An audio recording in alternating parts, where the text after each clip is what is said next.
The story kicks off with a guy completely worn out, calling out to his teammates and asking if this dungeon isn't just way too hard.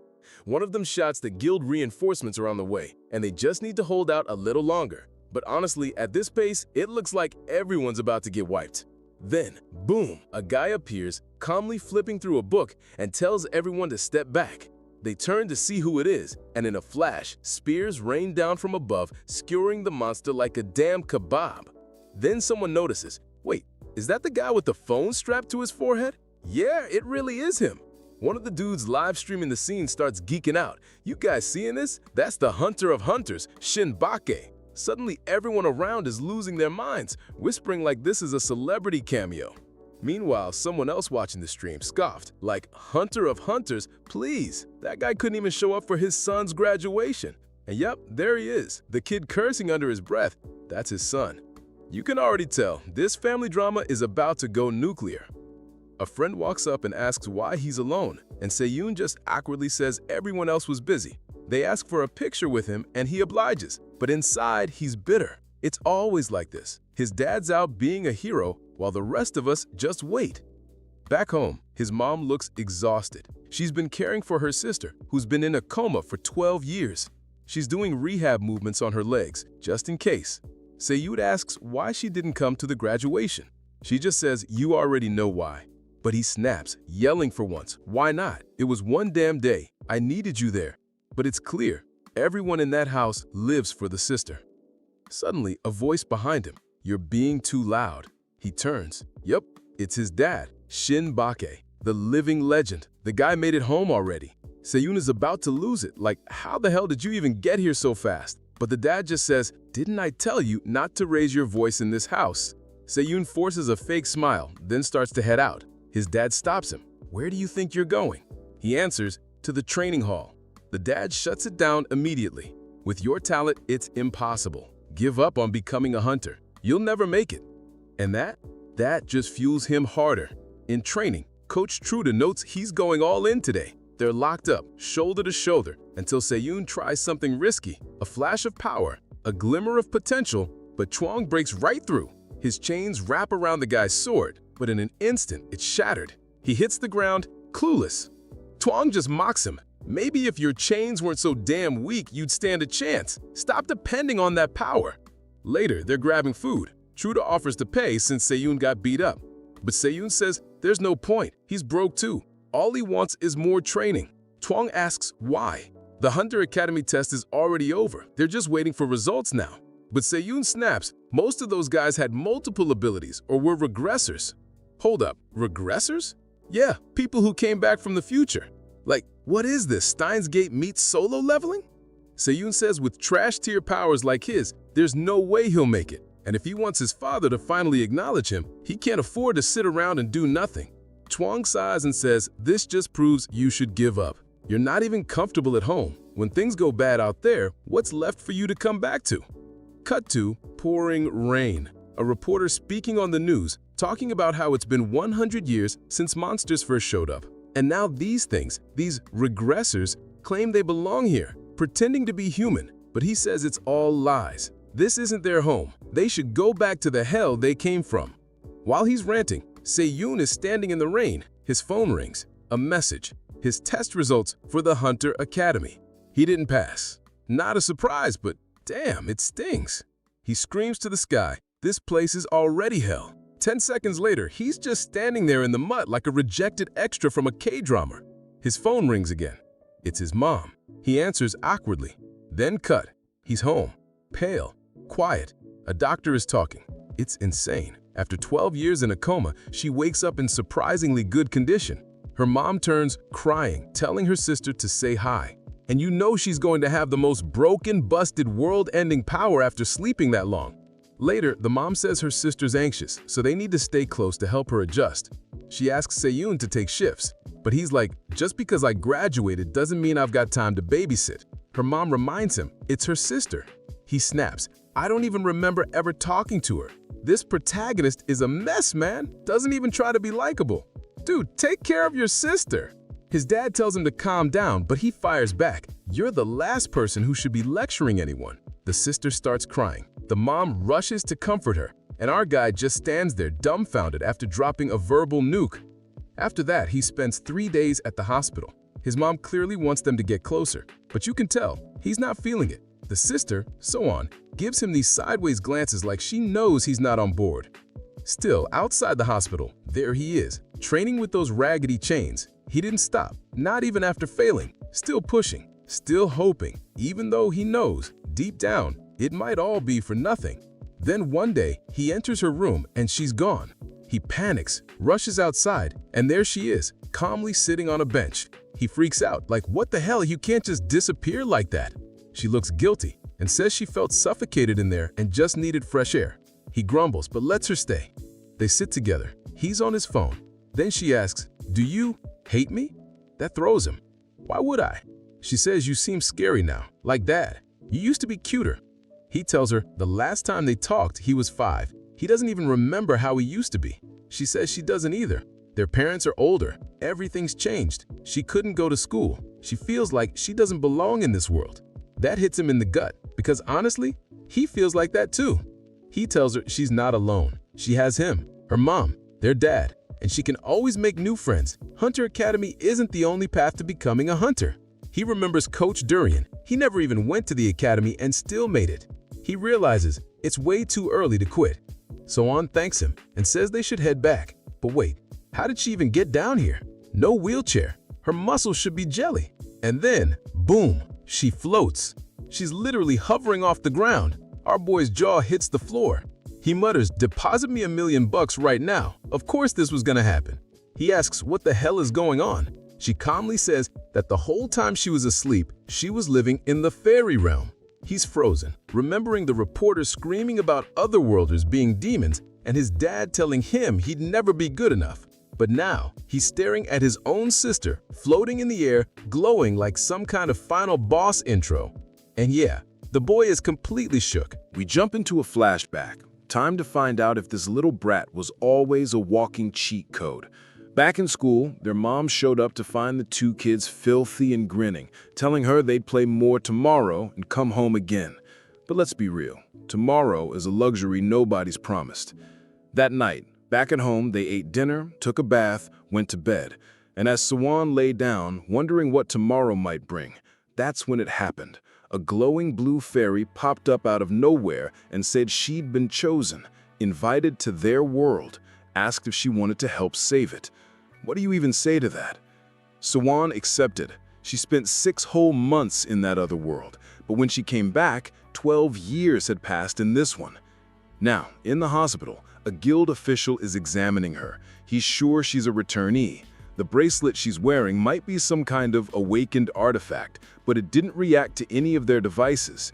That only happens when someone brings powers back from another world. He asks her to talk about that place she went to. She says the fairy explained the basics, what she could and couldn't do, how to use magic, survive, and most importantly, how to stand up to the queen. That makes the guy pause. The queen? He asks. Sohyun nods. She was the villain of that world, but we made a deal. If I could defeat her, I could return. The man leans forward. So you killed her? No, Sohyun blurts. I talked her down. We resolved everything without a fight. She also adds she didn't learn any dangerous magic. But the guy doesn't look relieved. In fact, he says it doesn't matter. Returnees are always dangerous, period. Because if you're strong enough to save another world, that already makes you a potential threat here. He's convinced her power surpasses even S-rank hunters. And even worse, when returnees come back, their abilities often mutate into something totally different. That's why he warns the family they have to be careful and never let her use her powers again. Tomorrow, the Hunter office would be contacting them. At the door, Seunghyun had been eavesdropping. He heard everything, and he just walks away. His mind flashes back to the Hunter test. The instructors had told him his physical stats were great, good reflexes, good instincts, but his ability, absolutely useless. Those chains of his had durability worse than a regular chain from a hardware store. Rank F. Man, all this time we thought he was rocking Kurapika level chains. Turns out this kid's strapped with bargain bin Walmart cables. Just then, Sohyun comes to find him. She's kind of shy and asks if he's not shocked. She tells him not to be scared, nothing's really changed. But Sehyun isn't having it. He just stares coldly and tells her to leave. She backs up, hurt, and says she'd rather be alone. Poor girl was literally trembling, trying to figure out why he hated her so much. But he just yells again, "Get lost," and she runs. Sehyun stands alone in the street again. The silence hits hard. He suddenly stops and questions himself. What am I doing? Why am I always like this? That's when he notices people gathering. In the middle of the crowd, his dad, bleeding again. This man is always out there getting wrecked. Meanwhile, his sister's alone in the hospital, staring out the window, haunted by his words. She thinks, this isn't the brother I remember. And then she vanishes, up into the air. She floats over the city, lands at a quiet, broken-down playground, the same one from their childhood. Her memories start flooding in. Mom taking care of them, laughter, peace. All she wants is to go back, to rewind time. She starts crying, whispering again and again, "I just want to go back." Suddenly, a couple guys show up behind her. One, blonde, steps forward and asks what she's doing there, if she's okay. She freezes, clearly not ready to talk to strangers. He says this place has been abandoned since a dungeon break ruined it. Not a great spot for a broke girl to sleep in, he adds with a creepy smirk. She steps back as they approach, tries to explain she's fine, knows her way back. But suddenly, crack, the guy hits her in the head. The girl goes limp, falls to the ground like a dropped doll. And this sick creep still has the nerve to say, if I'm the one who hit her, I get to keep her. But then, she starts getting back up. And from the look on her face, she's not in the mood for round two. The blonde stares in disbelief. I hit her hard, real hard. The bat's dented. His friend mocks him. You don't even know how to use a bat properly? Sohyun stands up, calm, glaring. The guy steps forward again, saying, let's try it another way then. But this time, she points her hand at them and warns, if you come any closer, I'll shoot. And man, you can just feel something's about to go nuclear. The three idiots clearly think this is some kind of bluff, classic side character energy.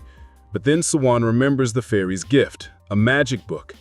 This was just a basic spell, bow and arrow, non-lethal, temporary petrification, nothing serious. She launches it. Boom! Red light flashes across the alley, strikes the guy dead center, and his eyes go wide in horror. She remembers now what the guild officer said. The moment a returnee comes back, their magic changes, evolves. And yeah, she didn't just knock him back. She blasted a crater into the pavement, so deep you could probably see the Earth's core. The other two guys are frozen. One's crying, the other's already halfway to therapy. The creep who hit her, he's not even a full body anymore, just a greasy smear on the edge of a crater. Sohyun stares at her own hand, trembling. Why did that happen? Back to our boy, standing in the middle of the crowd, everything in chaos. His dad's there, gripping that YouTuber dude by the arm, completely wrecked, limp like a rag doll. The crowd's freaking out, asking if he's actually dead. And even Shinbei finally notices, his son, standing there, watching it all. Future Mr. Beast just got bagged. Shinbei asks why he's even out there and where his sister is. Seunghyun stammers, asking if a guy can't even go for a walk now. His dad shoots him a stare, cold as ice, and asks, that's your first time seeing a dead body? Seunghyun says yeah. Shinbei just nods. 4 out of 10. That was the mortality rate for hunters last year. For every 10, 2 end up maimed, the rest scarred for life, physically or mentally. Some pretend they're still hunters, others just fall apart. And it doesn't matter rookie or veteran, no one's safe. That's the world they live in. He asks if Seunghyun really thinks he's ready for this. And then Seunghyun cracks, freaks out, starts to say no. Too late. His dad rests a hand on his shoulder and says exactly what he knew was coming. You're not cut out for this. That's why the whole family's broken, right? A cursed bloodline. Outside the hospital, Seunghyun looks through the glass, thinking how it's always been like this. He's got no real ability, just denial, just frustration. He remembers watching his dad back in the day, standing tall among elite hunters, all of them shining, powerful, untouchable. But where are they now? Dead. Probably all dead. And Seunghyun still doesn't know what he even wants. Does he want to be a hunter or just to be acknowledged? In the middle of the spiral, he looks up and sees her, his sister, flying. He runs up, uneasy, heart pounding. She's covered in blood. She got that from her dad. He calls out to her, asks her to come down, asks if she's okay. What happened? But Sohyun's dazed, distant, repeating, "Don't come closer." She's shaking. She flashes back to the guy she annihilated with the arrow, the fear in her voice rising. "Don't come any closer." Boom! A blinding light erupts. He gets blasted straight into a tree. Later, he wakes up, groaning, bloodied. Around him, destruction. His sister's hovering, surrounded by a purple aura, crying and screaming, buildings crumbling in her wake. Someone's yelling, "There's a person destroying buildings!" Like she's some kind of monster now. Sehyun shouts, asking if she's lost her mind. She's sobbing, panicked. "I want to stop. I don't want to stop." Her powers are firing off like a storm, cutting through trees, cutting down everything in a 20-meter radius. Man, now we get what that reporter meant, returnees are demons. It's not fear-mongering, this is real. Sehyun realizes if she keeps going like this, she'll be executed on the spot. They don't play around with unlicensed, uncontrolled powers. She's a walking violation.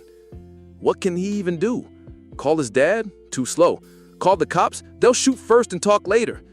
He stares at his hands thinking, I don't stand a chance. I can't stop her. I should just run. But then he sees something. A little kid watching him. Innocent. Expecting him to act. He looks back at his sister, still spiraling, crying, tearing up everything. And suddenly, he runs straight towards her, dodging the slashes, yelling for her to calm down, to listen to his voice. Chains flailing, lungs burning. He remembers what his dad said, that hunters die, that this job kills people. And now, without even being a hunter, he's risking it all. Because that's what a real hunter does. He screams at her, "Snap out of it! You have to fight it! You're not alone!" And in her mind, the fairy appears. The same one who gave her that book, that guidance, that mission. She holds Sohyun's hand gently and asks, "What's wrong? You're the heroine who saved our world." Sohyun shakes her head. "No, I was just a body. I didn't have friends. I was dangerous. I barely arrived and already killed people. Everyone hated me." But the fairy responds softly, "That's not true. At the very least, I've never seen someone risk their life to save someone they hated." At that moment, the chains reach her. The next scene, she's holding her brother, crying. Her power fades, her eyes clear. But trouble's not over. The police have surrounded the area. Yeah, things aren't gonna go easy from here. Sehyun, barely conscious, sees a younger version of himself smiling, like he's proud. At least he got through to her. From the side, another hunter arrives and asks his partner, "Did you see that kid? What he just did?" With that, the police wrapped everything up, quietly. No headlines, no viral footage, the whole incident was buried. But, yeah, you know what's coming. Sohyun ended up behind bars. At the detention center, a guard calls out that visiting hours have started. Walking down the cold hallway, Sohyun remembers her mom breaking down, crying the second she heard her daughter would be arrested. The cell door opens. Sohyun expects her mom, but nope, it's her dad. She slouches down, caught off guard, starts to explain herself, but he cuts her off. Says he's not here to argue. He's here to get her out. He explains that the woman with glasses, the one who interviewed her, has a special ability, memory reading. She saw what happened through Sohyun's own memories, saw she was attacked first and used her powers purely in self-defense. By law, that means she's not guilty. Fairy World Girl doesn't really get all that justified force legal jargon, so Dad breaks it down simple. It means you're going home. Still shaken, she tries to admit she killed someone, but he tells her, nope. The guy she blasted didn't die. There are tons of healers in this world who can recover from almost anything, and that dude, he's probably already healed up and bragging on some stream. Buffed healers, man, crazy. Sohyun tears up, whispering how relieved she is. Her dad stays quiet. Outside, that glasses woman from before asks if they're done talking. Shinbake just nods. She then says something awkward. Since they couldn't pay the hospital bill, he's gonna face legal consequences for that. Shinbake shrugs it off, says he's just glad it ended this way. But the woman, clearly respecting him, says everyone at the agency owes a favor to the great hunter Shinbake. Still, she's curious. Why did he tell Sohyun the guy probably died even though he knew he didn't? He says it's simple. Sometimes people need a cleaner truth to stay stable. That's all. She nods, gets it, and hands over a document. Says it's for his daughter. Shinbake reads it. Frowns. Who sent this?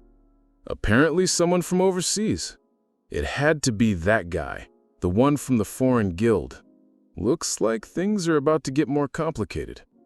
Meanwhile, cut to Seunghyun. The kid hasn't even fully healed yet and he's already back at practice. Greatest talent so far? Throwing a chain to knock over a soda can. He's mid-training when some guy walks up. Older, clearly experienced, and unimpressed. Seunghyun's tossing the chain. Guy's just watching like it's a joke. He asks who that crazy kid is. The coach says he doesn't know either. The guy says not to mind him. Keep doing what you're doing. But Seunghyun's annoyed.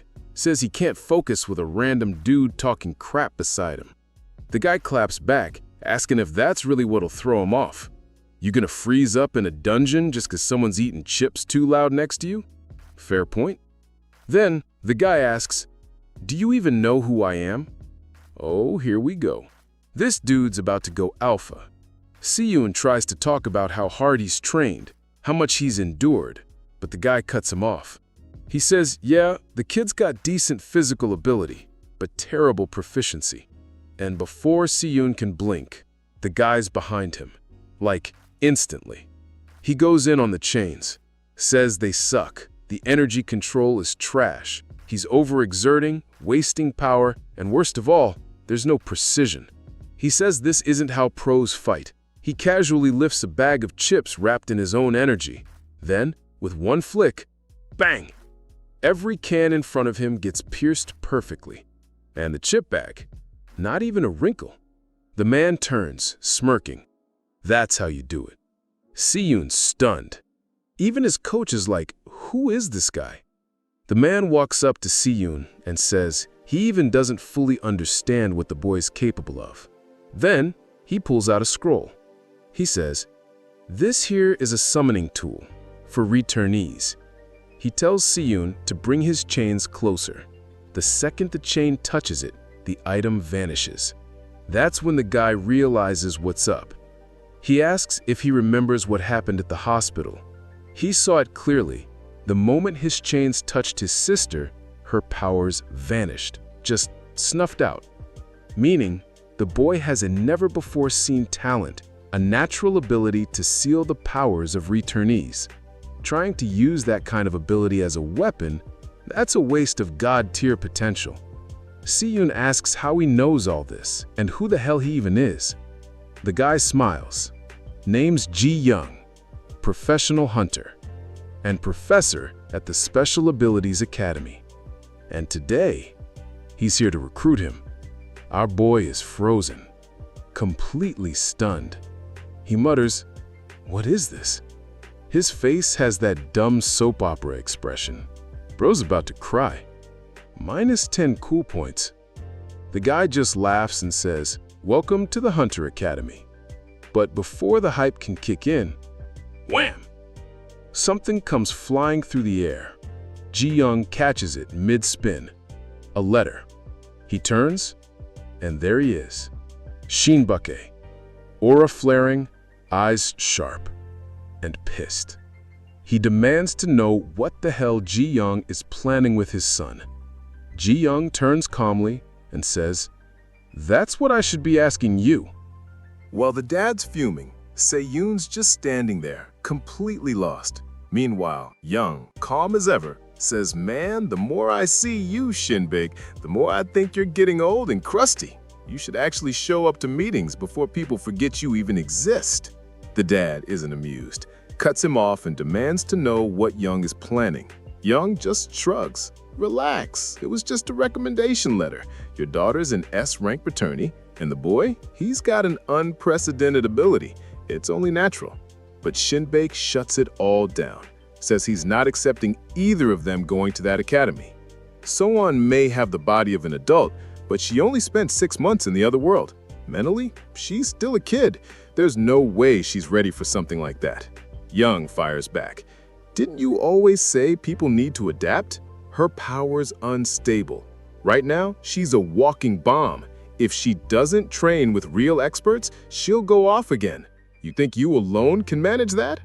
But Shinbei's focused now on Sehyun, turns to his son and tells him straight up, he doesn't have talent.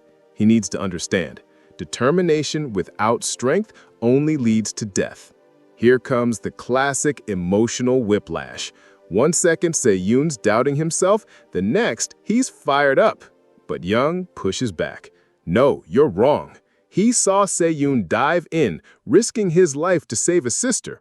That wasn't just impulse, that was bravery, the kind needed to be a hunter. Shinbei growls. That wasn't courage, that was recklessness. Did you even know what her ability was? Did you actually think you could stop her? Sehyun stumbles over his words, says he was just scared she'd get hurt. Exactly, his dad cuts in. You weren't focused on the outcome. You got lucky this time. That's it.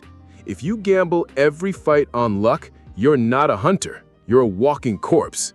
Even Young tries to reason with him, but Shinbei waves it off. That letter meant nothing. No special treatment. He'd be crushed at the academy just like anyone else. Man, this dad really knows how to kill a vibe. While the two keep going at it, Sehyun suddenly snaps. Why do you always do this? Not even once. Not once you've said I did something right. I saved Sohyun. That should matter. He's on the verge of losing it. That's when someone grabs his arm. It's Jung. He looks him in the eye and tells him he did good. Says now that a teacher has recognized him, he's 1 step closer to his dream. Our boy fumbles, all awkward. It's not really like that. Jung cuts him off. Don't overthink. Just walk your path. You've shown enough to earn trust. And don't bother with people who refuse to acknowledge you, especially those who don't even know you. Bro just said that right in front of the dad. I thought he was one of Shinbei's guys, like a spy or something. But turns out, they don't get along at all. And now, Shinbei is ticked. He glares at Jung and says, now I get it. So you're the idiot who gave him false hope. That explains it. The man's aura flares and Jung starts sweating hard. But before things explode again, Sehyun smacks his own cheeks, mentally thanking the teacher for clearing his head. Then, in a steady voice, he says, at first, I just wanted to be like you. I just wanted to be seen. I thought that was what mattered. But back at the hospital, that changed everything. Now, if I have to fight to become a hunter, even if it means fighting you, Shinbei cuts him off. He steps forward, puts a hand on the kid's shoulder, leans in close, and whispers, go ahead, try it.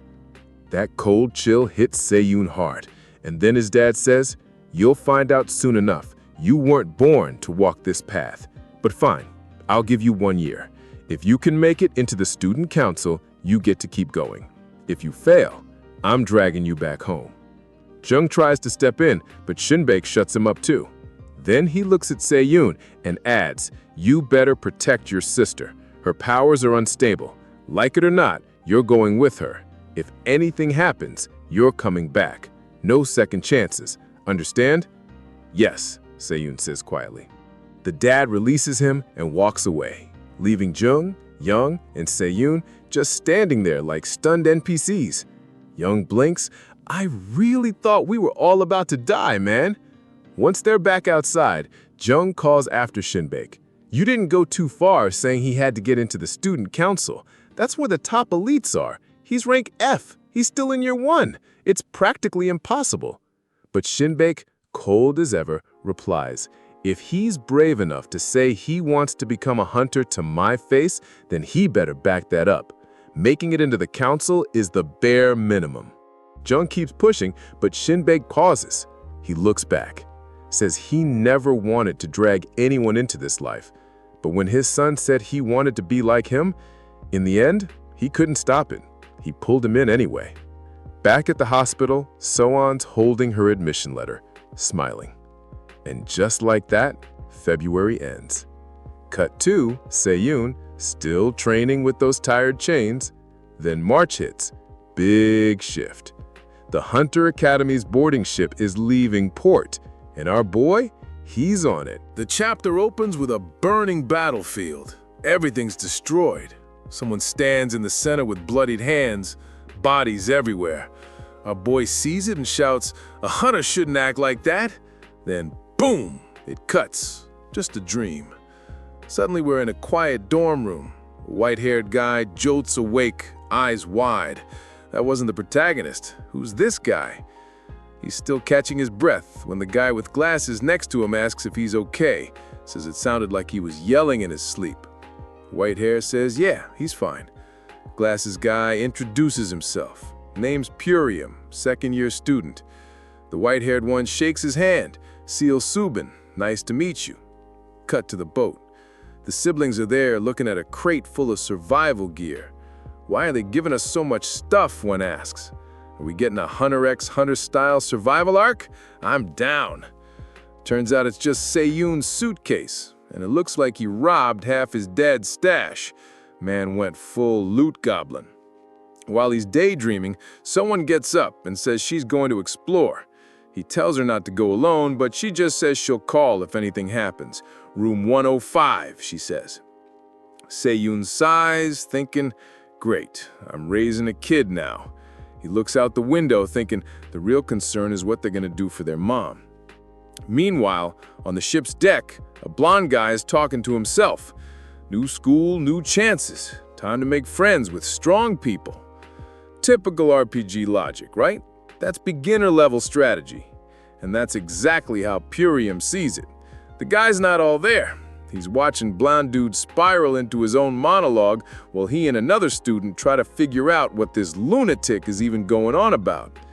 Suddenly, blonde snaps back to normal and says, anyway, next time I find someone, they better be a cute girl my age. Purium laughs and apologizes. Yeah, sorry, this guy Woo Jones got a thing for girls, not much we can do. Cut to Sohyun. She's feeding birds and kinda sad they're ignoring her chips. The bag slips from her hand. Boom! Woo Jones shows up, snatches it midair like he's been waiting to enter the frame, and hands it back to her.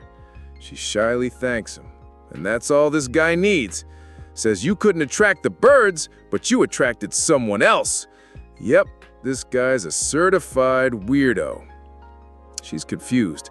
Her friend's already thinking, should we step in or let this freak embarrass himself?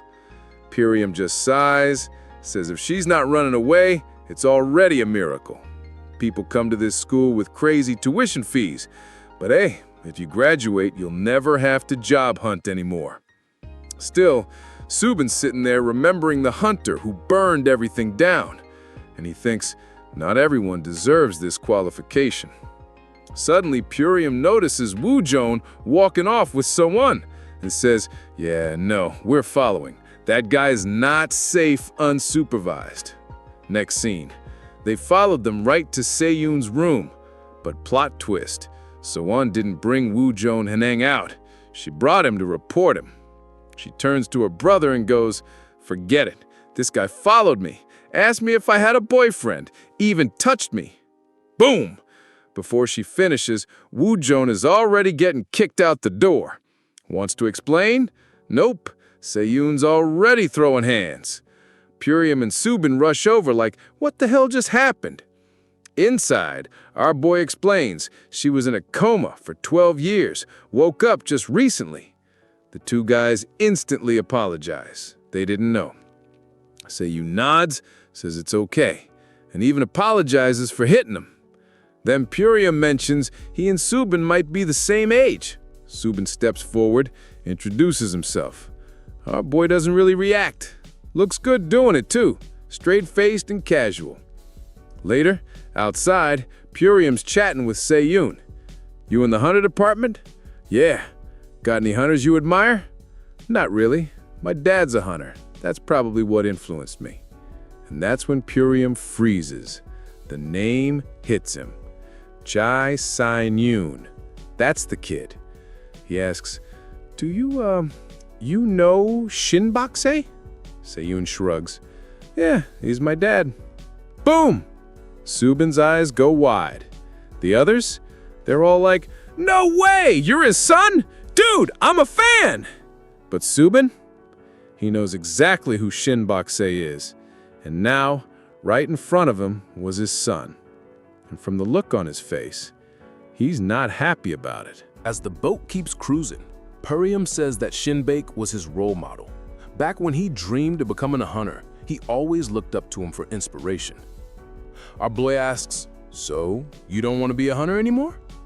Purium shrugs, says he's in the magic engineering department now. Didn't have the talent to be a hunter. Dude's rank E. And our boy just freezes, because he's rank F. And right then, boom, his sister just blurts it out. "But you're rank F, right?" Everyone goes silent. Sohyun gets all awkward. Purium asks, "Wait, how did you get into the hunter department if you're F rank?" Before our boy can say anything, Woojun jumps in like a discount hype man, saying they got in through recommendation. He's spinning, rubbing his head like he knows we're all gonna hate him sooner or later. Then he tries to cheer up Purium. Says, "Hey, if you train hard, maybe you can be like me too, or at least pass the entrance exam." Man, Suba's probably over there thinking this brat only got in because of daddy's name. The rest of the ride? Pretty chill. Purium's teaching Sohyun how to use the switch. Woojun's out there trying to flirt with everything that breathes. Our boy? Just pacing, thinking. That's when he spots Woojun leaning on the edge of the deck. He walks over, asks if he's seasick. Woojun nods. Then asks straight up, "Why do you want to be a hunter?" Sohyun starts saying something about his dad, but Subin cuts in. "That's not what I asked you." He wants to know what you believe in. What's your mindset? Man's going full anime mentor now. He talks about how people see hunters on TV. Glory, fame, money. But most don't know the weight it comes with. So you're not. But Subin keeps going. Says hunters who don't have the right motivations are the ones who cause problems. That's why I hate hunters. So of course our boy asks, then why do you want to become one? Subin looks right at him. Says because I want to be someone who can save people. And that's why I'm telling you not to go to the academy. My boy's like, bro, what? Subin keeps going. Says it's ridiculous he told Purium he could be a hunter even as a rank E. The moment someone awakens, their rank is locked. It doesn't change. He adds that getting into this academy costs a fortune. Most only get in through family ties or cash. And yeah, he's talking about himself too. What he doesn't know is that Sehyun's dad wasn't even supportive. Our boy pushes back, says he trained a lot to awaken. Subin shuts it down again, says awakening has nothing to do with training. You either had the power and didn't know it, or you got lucky and triggered it randomly. Calls him immature, says mentally he's at the same level as his sister. That's it. Our boy swings. The punch was flying right for Subin's face until suddenly he's the one on the ground. Even his sister's confused. She looks over and sees him lying down, asks what happened. Subin says he tripped. But Sehyun has no idea how that happened. One moment he was swinging, the next he's down.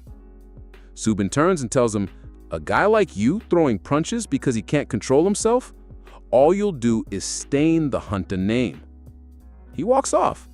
Says if he had any sense, he'd just give up now. But right then, something grabs his foot. It's that chain again. Yep, Sehyun's porcelain chain wrapped around Subin's ankle. Even Sohyun gasps. Subin's flat on the floor now, and Sehyun stands up. Says, maybe it was our luck that got him here. But no way in hell was he giving up just because some pretty boy with better stats said so. Subin glares. Says stay here as long as you want. With that rank, you're not gonna survive. And Seunghyun just smirks. Then I see you at midnight. Yo, what is this, a romantic duel? Either way, they just set the stage. 2 rookies, 1 academy, 1 duel, midnight. You already know things about to get wild. And that's where we leave it.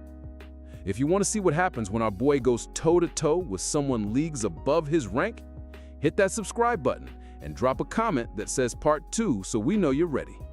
This ain't just a school arc. This is survival with style. Catch you in the next one.